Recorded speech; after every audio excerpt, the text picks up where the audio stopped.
Hello साथियों, तो UP triple S C ASO के लिए आज मैं आप सभी को यहाँ पर जो है मौलिक गणितीय अवधारणाएं इस चैप्टर के जो है टॉप मोस्ट इंपॉर्टेंट जो है क्वेश्चन सॉल्व कराने वाला हूँ। बाकी सभी के मैंने करवा दिए हैं, केवल यही एक यूनिट बची थी।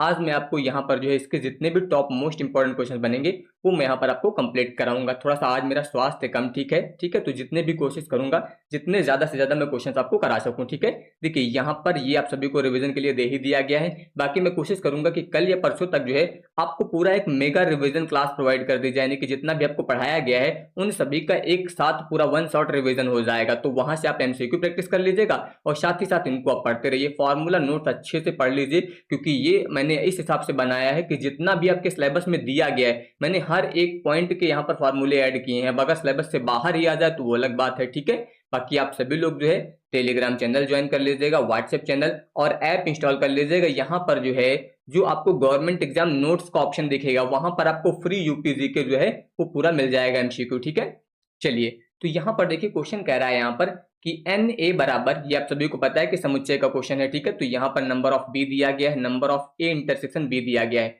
और आपको number of A union B निकालना है। तो इसके लिए तो डायरेक्ट फॉर्मूला यूज करना है आपको। Number of A union B बराबर होता है नंबर ऑफ ए, इसके बाद हो जाएगा प्लस नंबर ऑफ बी और फिर हो जाएगा यहाँ पर minus number of A union B. तो इसमें तो कुछ करना ही नहीं, डायरेक्ट यहाँ पर देखिए इसका मान रख दीजिए, ये हो जाएगा 42, बी का मान आपका दिया गया है 35 और यहाँ पर ये दिया गया है 15। तो अब कुल मिला के ये हो जाएगा 40, 30, 70, 5, 75 और 2, 77। ये जुड़ के आ जाएगा 77 और माइनस में हो जाएगा 15। अब अगर आप यहाँ पर इसको घटा देंगे तो ये कितना आ जाएगा, फिर 62 आ जाएगा, यानी कि विकल्प नंबर यहाँ पर बी जो दिया गया आपका ये सही हो जाएगा। ठीक है, तो इस तरीके से आप इसको करेंगे। इसके बाद आ जाइए अगला। अगला कह रहा है कि यहाँ पर 70 विद्यार्थियों में से 80 जो है वो गणित पढ़ते हैं, 25 यहाँ पर जो है वो सांख्यिकी पढ़ते हैं और 20 अर्थशास्त्र पढ़ते हैं। तीनों युग्मों के प्रतिच्छेदों में क्रमशः 8, 6 और 5 विद्यार्थी हैं। तो 3 विद्यार्थी ऐसे हैं जो तीनों विषय पढ़ते हैं। तो कोई भी विद्यार्थी जो है यहाँ पर कोई भी विषय ना पढ़ने वाले विद्यार्थियों की संख्या कितनी होगी। देखिए आप लोगों ने एक फॉर्मूला पढ़ा होगा, number of A union B union C इतना होता है और इसका मतलब होता है number of A plus number of B plus number of C, इसके बाद होता है minus number of A intersection B होता है। कितना होता है, ए इंटरसेक्शन बी, फिर होता है minus number of A sorry B intersection C, B intersection C और फिर होता है minus number of C intersection A और लास्ट में होता है plus number of A intersection B intersection C. ये फॉर्मूला होता है। तो इससे जो ये मान निकलता है इसका मतलब यहाँ पर जो है इनमें से सभी में से जो ए बी सी हैं इनमें से कोई एक जो है कम से कम यहाँ पर जो है एक विषय पढ़ेगा, तो ये आपको निकालना पड़ेगा। तो यहाँ पर हम लोग इसको सॉल्व करने वाले हैं। इसका मतलब यहाँ पर हम लोग पहले क्या निकालेंगे, कम से कम एक विषय पढ़ने वाले छात्र, कम से कम जो है एक विषय पढ़ने वाले छात्र आपको निकालने हैं। अब मैं फॉर्मूला दोबारा नहीं लिखूंगा, ध्यान से समझिएगा।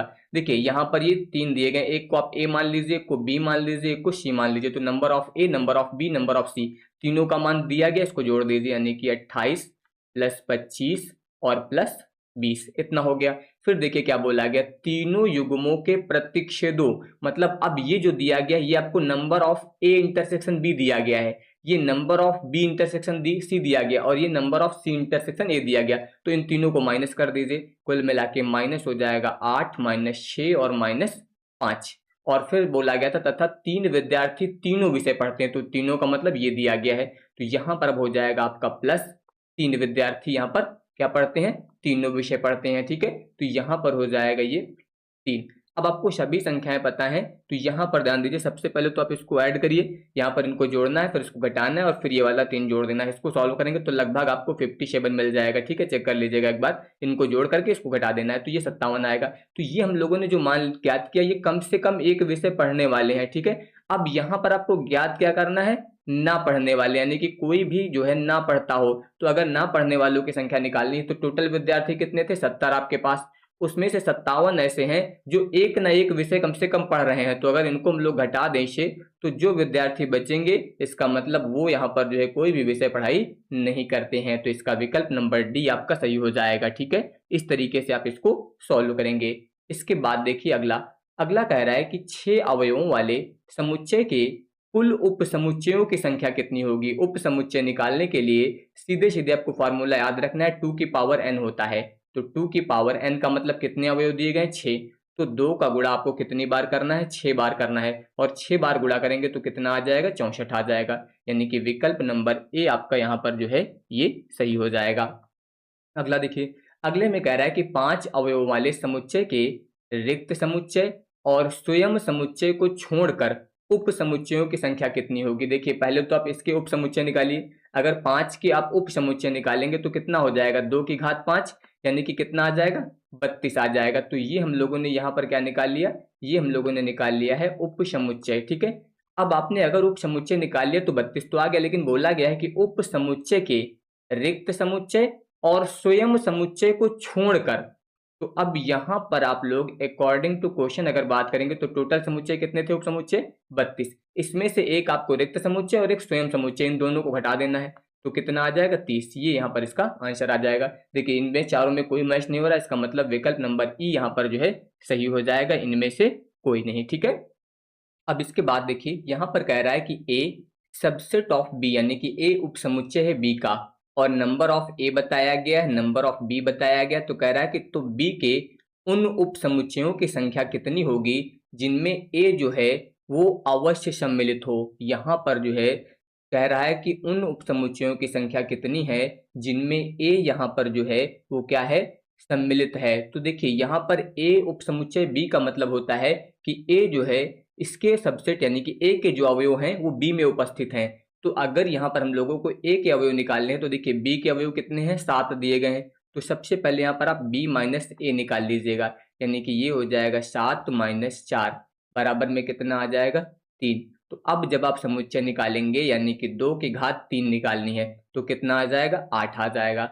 बस यही यहाँ पर जो है उप समुच्चयों की संख्या हो जाएगी। ठीक है, इसके बाद आ जाइए अगले में। अगला कह रहा है कि डी मॉर्गन के नियम के अनुसार ए यूनियन बी डैश लगा हुआ है किसके बराबर होगा।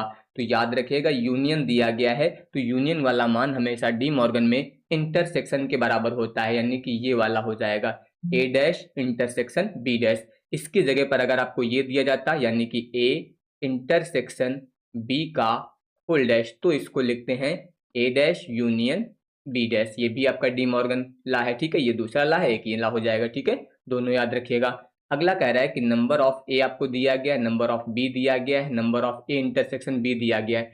तो अब की बार आपसे यहाँ पर सममित अंतर बोला गया है। सममित अंतर मतलब जिससे आप सिमेट्रिक डिफरेंस बोलते हैं। तो यहाँ पर अब आपको सिमेट्रिक डिफरेंस ज्ञात करना है, यानी कि ए, यहाँ पर आपको सिमेट्रिक डिफरेंस बी।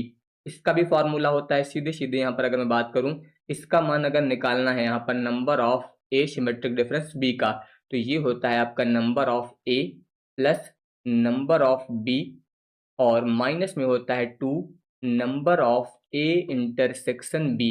जैसे ए यूनियन बी वाला फॉर्मूला होता था सेम होता है, केवल इसमें यहाँ पर 2 से गुणा भी होता है। उसमें क्या होता था, सीधे number of A intersection B हो जाता था, गुणा नहीं करते थे। ठीक है, लेकिन इसमें 2 से गुणा होगा बस, बाकी सेम फार्मूला यहाँ पर भी रहेगा। ठीक है, तो नंबर ऑफ ए का क्या हो जाएगा, 20 हो जाएगा, बी का क्या हो जाएगा 17, माइनस इसका मान रखेंगे तो 2 से गुणा करके रखिएगा तो 2 अट्ठे 16 हो जाएगा, सीधे सीधे कितना हो जाएगा 16। तो कुल मिला के देखिए 17 से 16 घट गए, एक बचेगा, इसको जोड़ दीजिएगा, इसमें कितना आ जाएगा 21 आ जाएगा। यानी कि विकल्प नंबर डी यहाँ पर जो दिया गया आपको 21, ये यहाँ पर सही हो जाएगा। इसके बाद देखिए अगला कह रहा है कि नंबर ऑफ ए बराबर 3, नंबर ऑफ बी बराबर दिया गया 4।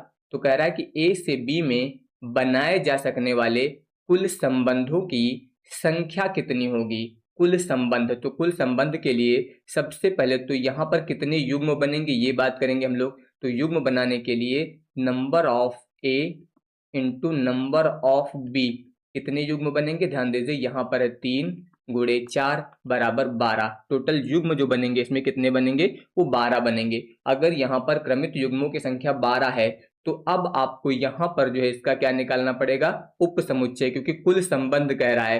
तो यहाँ पर जो है इसके उप समुच्चयों की संख्या निकाल लीजिए, जितने उप समुच्चय आ जाएंगे वही यहाँ पर जो है क्या हो जाएगा, यहाँ पर जो है संबंधों की संख्या हो जाएगी। तो 2 की घात कितना हो जाएगा, 12, और 2 की घात 12 का मान होता है 4096, यानी कि विकल्प नंबर ए यहाँ पर जो है आपका सही हो जाएगा। ठीक है, इस तरीके से आप इसको कर सकते हैं, कोई दिक्कत यहाँ पर नहीं आएगी।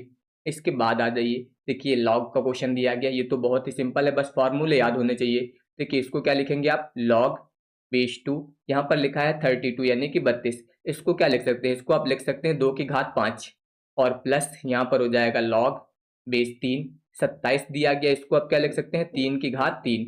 अब आपको लॉग का नियम तो पता है सभी को, लॉग में क्या होता है, यहाँ पर पावर वाली संख्या हमेशा आगे गुणे में आ जाती है, यानी कि 5 log बेस 2, यहाँ पर भी 2, यहाँ पर ये वाला पावर आगे आ जाएगा तो 3 log बेस 3 और 3।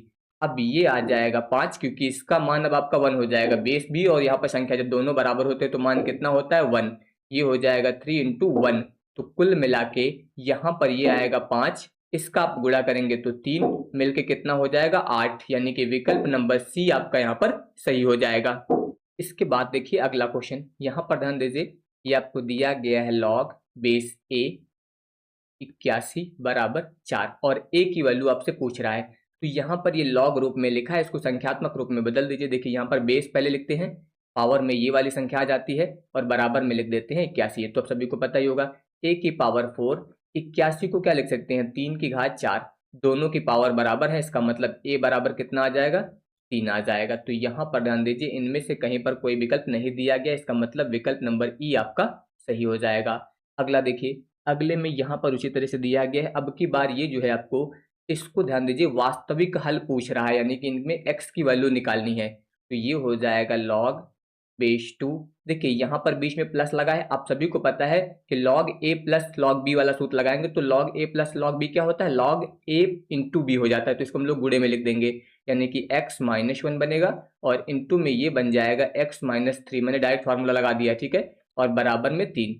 तो अब यहाँ पर ध्यान दीजिए, जैसे अभी हम लोगों ने यहाँ पर इसको चेंज किया था, देखिए a के ऊपर कितना लगाया था, पावर में 4, बराबर में कितना लिखा था 81, वही यहाँ पर भी करना है। देखिए यहाँ पर 2 है, तो 2 की पावर में कितना आ जाएगा 3, और इसको किधर लिख देंगे, बराबर में इस तरफ लिख देंगे, गुणा करके लिख दीजिए। देखिए x का गुणा करेंगे एक्स स्क्वायर बन जाएगा, 3 में गुणा करेंगे 3x हो जाएगा, 1 में गुणा करेंगे तो माइनस एक्स आ जाएगा, और माइनस माइनस का गुणा मिलके प्लस 3 हो जाएगा। तो कुल मिला के ये बनेगा आपका एक्स स्क्वायर, 3 और इसको जोड़ दीजिए तो कितना हो जाएगा माइनस का 4x, और ये वाला ध्यान दीजिए 2 की घात 3 मतलब 8, 8 इधर लाएंगे तो माइनस में आएगा, और माइनस 8 से 3 घटा देंगे तो कितना बचेगा माइनस का 5, और बराबर में कितना हो जाएगा 0। तो इस प्रकार से ये यहाँ पर पूरा एक समीकरण बन गया। अब आपको इसके गुणनखंड करने हैं, इसके गुणनखंड कर लेंगे तो x माइनस 5 आ जाएगा और x प्लस 1 आ जाएगा। अब गुणनखंड करना मैं यहाँ पर नहीं बताऊंगा, ये बहुत छोटी चीज है, ये आपको आना चाहिए, ठीक है, क्योंकि मैथ के स्टूडेंट हैं आप, इकोनॉमिक्स पढ़ चुके हैं, तो ये गुणनखंड ज्ञात करने तो वैसे भी आने चाहिए। तो अब यहाँ पर देखिए, अगर आप मान ज्ञात करेंगे तो x माइनस 5 बराबर 0 लेंगे तो x की वैल्यू यहाँ से कितनी आ जाएगी 5 आ जाएगी, और अगर आप ये वाला मान लेते हैं x माइनस x प्लस 1 वाला, तो x प्लस 1 बराबर 0 लेंगे तो x बराबर कितना आ जाएगा माइनस 1। तो ये वाला अमान्य हो जाएगा क्योंकि माइनस में आया है, ये वाला आपका यहाँ पर सही हो जाएगा। तो प्लस 5, क्योंकि वास्तविक हल पूछा गया, ये ध्यान रखिएगा, ठीक है, तो वास्तविक हल यहाँ पर 5 होगा, ये ध्यान रखिएगा, माइनस 1 भी आया तो कंफ्यूज मत हो जाइएगा। इसके बाद आ जाइए, अगला देखिए यहाँ पर ये आपको दिया गया है, इसको आप लिख सकते हैं log बेस 5, 125 को आप क्या लिख सकते हैं, 125 को आप अगर लिखना चाहें तो यहाँ पर लिख सकते हैं 5 की घात 3, ठीक है, लिख सकते हैं, माइनस ये हो जाएगा आपका log बेस 5। अब यहाँ पर ध्यान दीजिए, इसको आप क्या लिख सकते हैं 1 बटे ये जो 25 लिखा है इसको आप लिख सकते हैं 5 की घात 2, यहाँ पर आ जाएगा आपका 5 की घात 2 इतना। अब ये बनेगा आपका, देखिए पावर आगे आ जाएगा तो 3, यहाँ पर हो जाएगा log बेस 5 और 5 माइनस log, इसमें ध्यान दीजिए ये बेस 5, ये वाली संख्या अगर आप ऊपर लिख दे तो आपको पता है log की पावर यहाँ पर 5 की पावर कितना बन जाएगा -2, क्योंकि प्लस 2 है, ऊपर लिखेंगे तो पावर माइनस में आ जाएगी। अब ये -2 जो यहाँ पर है इसको हम लोग आगे लिख देंगे, जब यहाँ पर -2 लिखेंगे तो ये प्लस का 2 बन जाएगा, ठीक है। अब ये वाला आ जाएगा 3, क्योंकि इसका मान 1 होता है, अगर आधार और संख्या बराबर है तो 1 होता है, यहाँ पर भी आधार और संख्या बराबर है तो ये 2 आ जाएगा, कुल मिला के कितना आ गया 5, यानी कि विकल्प नंबर डी यहाँ पर जो है आपका सही हो जाएगा, ठीक है। इस तरीके से आपको करना रहेगा। अगला देखिए, यहाँ पर log बेस 10 और 2 इसका मान दिया गया है और इसकी वैल्यू आपसे पूछ रहा है, तो इसको आप क्या लिख सकते हैं, इसको आप लिख सकते हैं log बेस 10, यहाँ पर बन जाएगा आपका 80 दिया गया है, इस 80 को आप लिख दीजिए 10 गुणे 8, लिख सकते हैं 10 गुणे 8। और अगर आप चाहें तो जो ये 8 लिखा है, इस 8 को सीधे सीधे 2 की घात 3 लिख दीजिए, क्योंकि यहाँ पर log 2 का मान दिया है तो 2 बनाना पड़ेगा। अब ये हो जाएगा log, देखिए गुणा लगा, इसको प्लस में बदल दीजिए, तो ये हो जाएगा आपका 10, प्लस में हो जाएगा log 10, तो पावर में 3 है, पावर वाली संख्या हम लोग आगे लिख देंगे। अब log 10 का मान होता है 1, प्लस में आ जाइए, ये हो जाएगा 3 गुणे, इसकी वैल्यू आपको दी गई है यहाँ पर कितना है 0.3010, ये आएगा 1 प्लस इसका गुणा कर दीजिए 0, 3 एकम 3, 0, 3 त्रिका 9.0। अब अगर आप ऐड कर देंगे तो 1.9030 इतना आ जाएगा। यहाँ पर 1.9030 विकल्प नंबर ए में आपको दिया गया है, तो ये आपका यहाँ पर सही हो जाएगा। ठीक है, अगला देखिए, अगला यहाँ पर दिया गया है log बेस 8 दिया गया और 4 दिया गया है, इसकी वैल्यू आपसे पूछ रहा है, तो यहाँ पर हो जाएगा log, अब की बार ध्यान दीजिए बेस में 8 दिया गया है और यहाँ पर कितना है 4, बराबर में आप मान लीजिए इसको x, यहाँ पर आप मान लेंगे कितना x। अब आप इसको अगर उसी रूप में तोड़ेंगे संख्यात्मक रूप में, तो बेस में कितना है 8, ये वाली संख्या हमेशा पावर में आ जाएगी और बराबर में आ जाएगा आपका 4 इतना। इस 8 को आप लिख सकते हैं 2 की घात 3 लिख सकते हैं और पावर में है x, बराबर 4 को क्या लिख सकते हैं 2 की घात 2। अब ये बनेगा 2 की घात, देखिए इसका गुणा कर दीजिए घात का, तो ये 3x आ जाएगा, बराबर में 2 की घात 2, दोनों के आधार बराबर हैं तो घात भी बराबर हो जाएगी, यानी कि 3x बराबर आ जाएगा 2। और यहाँ से अगर x की वैल्यू निकालेंगे तो ये कितना बन जाएगा फिर 2/3, तो ये यहाँ से आ जाएगा 2/3, यानी कि विकल्प नंबर सी यहाँ पर जो है सही हो जाएगा। ठीक है, इस तरीके से आपको यहाँ पर यूज करना रहेगा। इसके बाद आ जाइए अगले क्वेश्चन पर। अगला देखिए, यहाँ पर log बेस a दिया गया, b दिया गया है, फिर log बेस b दिया गया, c दिया गया, देखिए ऐसा लिखा है। चलिए इसको लिखने की जरूरत नहीं, मैं सीधे यहाँ पर फॉर्मूला लिख रहा हूँ। ठीक है, क्योंकि आपको मान जो निकालना है वो निकालना है log बेस a c, इसका मान चाहिए। ठीक है, और यहाँ पर हम लोग चेन रूल यूज करेंगे, log का जो चेन रूल होता है, यहाँ पर a c दिया गया है तो चेन रूल क्या होता है, log यहाँ पर हो जाएगा बेस a b इंटू में बनेगा log बेस b, यहाँ पर आ जाएगा सी, इसको बोलते हैं चेन रूल।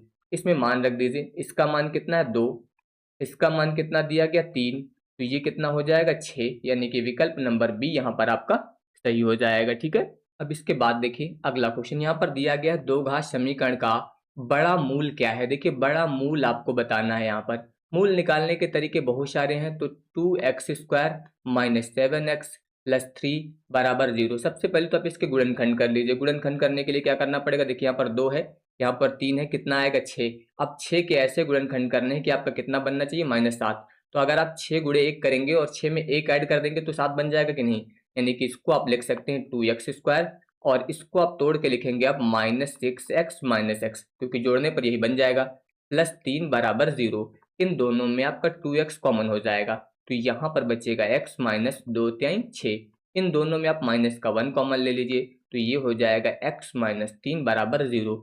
अब देखिए यहाँ से एक गुणनखंड बनेगा आपका x माइनस 3 और दूसरा बन जाएगा 2x माइनस 1 बराबर 0। कुल मिला के x के मान निकालेंगे तो एक मान मिलेगा आपको x का 3 और दूसरा मान यहाँ से मिलेगा x का, जब निकालेंगे तो 1 उस तरफ जाएगा और 2 बटे में आएगा, तो यहाँ पर x के दो मान मिल जाएंगे, एक 3 और एक 1/2। तो बड़ा मूल कौन सा होगा, ये वाला आपका यहाँ पर बिग मूल हो जाएगा। ठीक है, यानी कि बड़ा मूल हो जाएगा, तो ये यहाँ पर आ जाएगा 3। ठीक है, तो ये याद रखेगा क्योंकि ये वाला बड़ा होगा यहाँ पर। इसके बाद आ जाइए अगला, अगला यहाँ पर कह रहा है कि यदि समीकरण, ये आपको एक समीकरण दिया गया है कि दोनों मूल समान हैं तो k का मान क्या होगा। अब कंडीशन में बोल दिया गया दोनों मूल समान हैं, और दोनों मूल समान होते हैं तो विविक्त कर यानी कि d जो होता है वो हमेशा 0 होता है, और d का सूत्र होता है b² माइनस 4ac बराबर 0। अब अगर तुलना करेंगे तो मानक समीकरण क्या होता है, ax² plus bx plus c बराबर 0। इससे तुलना कर लीजिए, देखिए b बराबर कितना है, यहाँ पर अगर आप ध्यान दें तो -k+2 का होल स्क्वायर हो जाएगा, क्योंकि b स्क्वायर करना है, फिर -4, a का मान कितना आएगा 1 आ जाएगा, इंटू में c का मान कितना आ जाएगा तो 2k आ जाएगा, और बराबर में हो जाएगा 0। अब अगर आप यहाँ पर इसका वर्ग कर दें तो ध्यान दीजिए ये कितना आ जाएगा, k² हो जाएगा, +4 हो जाएगा और यहाँ पर हो जाएगा +2 दूनी 4k, माइनस में आ जाएगा आपका, ये गुणा कर दीजिए यहाँ पर, तो ये आ जाएगा 8k बराबर 0। कुल मिला के k², इसको आप घटा देंगे तो ये आ जाएगा -4k और प्लस का हो जाएगा 4 बराबर 0। अब अगर आपको यहाँ पर ये समीकरण मिल गया है तो अब आप इस समीकरण को सॉल्व कर लीजिए और यहाँ से वैल्यू जो है वो निकाल सकते हैं। ठीक है, अगर आप ध्यान दें तो ये फॉर्मूला बन जाएगा, यानी कि k-2 का होल स्क्वायर बराबर में कितना हो जाएगा, 0 हो जाएगा। यानी कि यहाँ से k की वैल्यू निकालेंगे तो कितना बन जाएगा, 2। k बराबर 2 यहाँ कहीं नहीं दिया गया, इसका मतलब विकल्प नंबर ई यहाँ पर जो है सही हो जाएगा आपका। ठीक है, तो इस तरीके से मूल निकाल सकते हैं आप। अगला देखिए, अगला कह रहा है कि यदि अल्फा और बीटा समीकरण यहाँ पर आपको ये दिया गया है तो यहाँ पर इसका मान ज्ञात करिए। ठीक है, समीकरण दिया गया x², चलिए मैं समीकरण दोबारा नहीं लिख रहा हूँ। मानक समीकरण देखिए क्या होता है, अभी मैंने बताया था ax² plus bx plus c बराबर 0। हमेशा इससे तुलना करनी रहती है, तो तुलना करेंगे तो a का मान कितना आएगा, x के गुणे में कुछ नहीं यानी कि 1। b से तुलना करेंगे तो b का मान कितना आएगा, -5 और c का मान कितना आ जाएगा, 6। अब अगर यहाँ पर हम लोग बात करें तो सबसे पहले निकालिए मूलों का योग, अल्फा प्लस बीटा, और अल्फा प्लस बीटा बराबर होता है -b/a। तो देखिए यहाँ पर b का मान रखेंगे -5 तो ये प्लस हो जाएगा, a का मान 1 रखेंगे तो कुल मिला के ये 5 आ जाएगा। अगर आप मूलों का गुणनफल निकालते हैं तो वो होता है c/a, c का मान कितना है 6, a का मान है 1 बराबर आ जाएगा 6। अब आपको मान चाहिए अल्फा² प्लस बीटा², तो इसका फॉर्मूला यहाँ पर आप यूज कर लीजिए। फॉर्मूला क्या होता है, फॉर्मूला होता है अल्फा प्लस बीटा का whole square -2 alpha into beta. बस इसमें मान रखना है, इसका मान आपने निकाला है 5, 5 का वर्ग कर दीजिए 25 आ जाएगा। यहाँ पर इसका मान है 6, 2 से गुणा कर दीजिए 12 हो जाएगा, घटाएंगे तो कितना मिल जाएगा, 13। यानी कि विकल्प नंबर बी यहाँ पर जो है आपका सही हो जाएगा। इस तरीके से आप इसको सॉल्व कर सकते हैं, यहाँ पर भी कोई दिक्कत नहीं आएगी। ठीक है, इसके बाद आ जाइए, अगला कह रहा है देखिए यहाँ पर ये एक समीकरण दिया गया और एक ये दिया गया, कह रहा है x प्लस वाई का मान क्या होगा। अब ये आपको सॉल्व करना है, दोनों समीकरण हल करने हैं और दोनों समीकरण हल करके यहाँ पर आपको x और y की वैल्यू निकालनी है। किसकी वैल्यू निकालनी है, x और y की। समीकरण हल करके x और y की वैल्यू निकालना सबको आना चाहिए। ठीक है, तो x की वैल्यू अगर आप हल करके निकालेंगे तो 3 आएगा। ठीक है, और y की वैल्यू निकालेंगे तो 2 आएगा, ये आप लोग चेक कर लीजिएगा आप। और उसके बाद आपको चाहिए सीधे सीधे x प्लस वाई, यानी कि 3 + 2 दोनों ऐड कर दीजिएगा तो कितना मिल जाएगा, 5 मिल जाएगा। क्योंकि यहाँ पर अब जोड़ घटाना गुणा भाग आपको सिखाने का टाइम नहीं है। ठीक है, बस आपको क्वेश्चन और कॉन्सेप्ट समझना है, बाकी कुछ भी दिमाग लगाने की जरूरत नहीं है। तो यहाँ पर ध्यान दीजिए, अगले क्वेश्चन पे आ जाइए। अगला आपको ये दिया गया है, यहाँ पर कह रहा है 2x - 5 बराबर 7 के दोनों वास्तविक हलों का योग क्या होगा। यहाँ पर जो है आपसे दोनों वास्तविक हलों का योग पूछ रहा है कि क्या होगा।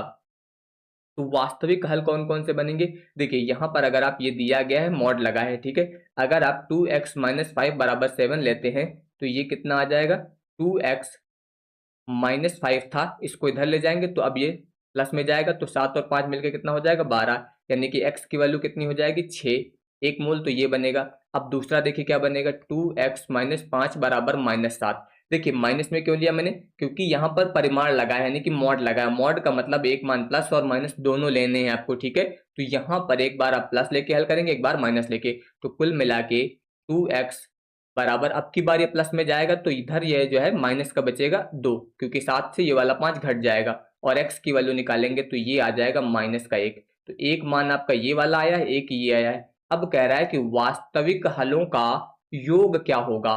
तो कुल मिला के अगर हम लोग योग निकालें यहाँ पर वास्तविक हलों का, तो एक तो हम लोगों ने 6 ज्ञात किया है, प्लस लगाएंगे, दूसरा मान कितना है, -1। तो यहाँ पर अगर इन दोनों को ऐड करेंगे तो कितना आ जाएगा, 5। यानी कि विकल्प नंबर डी जो आपका दिया गया है ये यहाँ पर सही हो जाएगा। ठीक है, इस तरीके से आप यहाँ पर इसको सॉल्व कर सकते हैं। इसके बाद आ जाइए, अगला देखिए, यहाँ पर आपको मान दिया गया, ये दिया गया है x + 1/x बराबर 3 और आपसे पूछ रहा है यहाँ पर x² + 1/x² का मान। तो फॉर्मूला अगर हम लोग बात करें तो x + 1/x का होल स्क्वायर सीधे सीधे निकालना है, यानी कि a + b का होल स्क्वायर। तो आपको पता है क्या होता है, a² यानी कि x² बन जाएगा, 1/x² बन जाएगा, फिर 2ab करेंगे तो ये वाला x ये वाले x को काट देगा, कितना आ जाएगा, 2। अब इसमें मान रख दीजिए, देखिए इसका मान आपको पता है 3, 3 रखेंगे तो 3 का स्क्वायर कितना हो जाएगा 9। इसका मान हम लोगों को निकालना है तो 2 इधर ले आइए सीधे डायरेक्ट, तो यहाँ पर हम लोग इधर ले आते हैं, ठीक है। माइनस का हो जाएगा 2 क्योंकि इसका मान निकालना है, ठीक है। अब बराबर में हो जाएगा एक्स स्क्वायर प्लस 1/x²। 9 से 2 घटा दीजिए तो कितना आ जाएगा 7 आ जाएगा, यानी कि विकल्प नंबर ए आपका जो है यहाँ पर सही हो जाएगा। इस तरीके से आप यहाँ पर इसको ज्ञात करेंगे, ठीक है। तो इसमें भी कहीं पर कोई दिक्कत आपको नहीं होगी।